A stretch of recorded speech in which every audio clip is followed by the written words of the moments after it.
तो भी ठीक। अब हाथ मिलने भी बंद हो गए। अब आजकल हाथ मिलते नहीं, आजकल हाथ हिलते हैं। साफ साफ कहते हैं हम तुम्हारे नहीं, तो सामने वाले भी कहते कि हम तुम्हारे नहीं। हम इतने इकट्ठे हो गए कि एक हो नहीं पा रहे हैं। इसीलिए इन कथाओं की आवश्यकता है कि हम कथा में इकट्ठे होकर जाएं पर एक होकर लौटें। इसके लिए राम कथा है, इसके लिए श्री कृष्ण कथा है। अच्छा, इकट्ठे इसलिए भी। अच्छा, ये 10,000 राजा मान लो मिलकर धनुष तोड़ दें तो विवाह तो एक का ही होगा, और वो एक कौन होगा?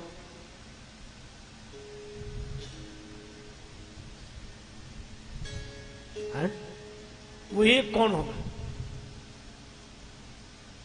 तो ये राजा लोग बोले हमने फैसला कर लिया है। क्या फैसला किया? कहा हमने यह फैसला किया है कि पहले तो मिलकर धनुष तोड़ लो, फिर जो जीते फिर बाद में लड़ेंगे, और जो जीतेगा उसी के गले में जयमाल गिरेगी। जो जीतेगा, जो तो जिन्होंने पहले ही ये फैसला कर लिया है कि बाद में तो लड़ना ही है, तो वो एक कहां है? इकट्ठे हैं। और इसीलिए श्री तुलसीदास जी ने व्यंग किया, भूप सहज 10 एक ही 12। 10,000 राजा इकट्ठे हुए, और 10,000 में व्यंग यह है कि अगर अंकों की दृष्टि से लिखा जाए तो इसमें अंक है सिर्फ एक, बाकी है 4 शून्य। व्यंग यह है कि ऐसा संगठन जिसमें हर आदमी अपने को एक समझे, बाकी सबको शून्य समझे। आज की भाषा में ऐसा संगठन जिसमें हर आदमी अपने को हीरो समझे और बाकी सबको जीरो समझे। तो ऐसे संगठन से काम बनने वाला नहीं है। इसीलिए इन राजाओं से धनुष हिला तक नहीं।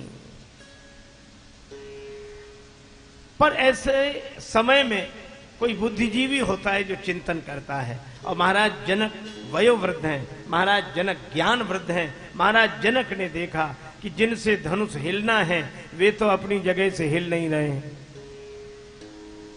और जिनसे धनुष नहीं हिलना है वे बिना हिले मानते नहीं। अच्छा, धनुष तो राम जी से हिलेगा, और राम जी अपनी जगह से हिल नहीं रहे हैं, और राजाओं से धनुष हिलना नहीं है, वे बिना हिले मानते नहीं है। और समाज में अव्यवस्था तभी पैदा होती है कि जिससे काम हो सकता है वो तो करता नहीं है, और जिससे काम नहीं हो सकता है वो बिना किए मानता नहीं है। बोलो भाई,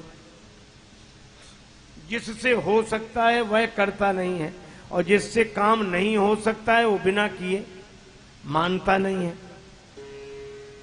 तो जनक जी ने सोचा राम जी खड़े हो जाएं तो धनुष उठ जाए, पर धनुष खड़ा, धनुष उठे कैसे? का राम जी खड़े हों। का राम जी कैसे खड़े होंगे? का लक्ष्मण जी खड़े हो जाएं तो राम जी अभी खड़े हो जाएं। तो राम जी बड़े भैया हैं, लक्ष्मण तो छोटे भैया हैं, तो लक्ष्मण जी के खड़े होने से बड़े भैया क्यों खड़े हों? का इनका एक संबंध है। राम जी का यश झंडे के समान और लक्ष्मण जी का चरित्र डंडे के समान। झंडा आस्था का स्वरूप है और डंडा व्यवस्था का स्वरूप है। ये दोनों साथ।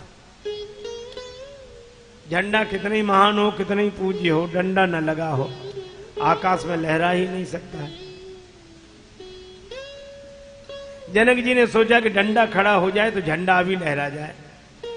तो डंडा खड़ा हो कैसे? का 2-4 क्रोध की बातें करो, अभी डंडा खड़ा हो जाए। तो जनक जी बोध में रहते हैं, लेकिन ऐसे बोले जैसे क्रोध में बोल रहे हो। बोले वचन रोष जनुसाने, और बोले क्या? अब जन को माखे भटमाने, कोई अभिमान न करे कि हम वीर हैं। और ये कहकर देखा किधर? लक्ष्मण जी की तरफ असर हो रहा है कि नहीं? भाई बोलने वाला तो जिसके लिए बोलता है उसकी तरफ देखता है कि असर हुआ कि नहीं। एक गांव में एक महात्मा गए, एक विचित्र आदमी उसके महात्मा जी के पीछे पड़ गया। बोले महाराज चेला बना लो, दीक्षा दे दो। समझाया संत ने कि चलो भगवान का नाम लिया करो, दीक्षा हो गई। दीक्षा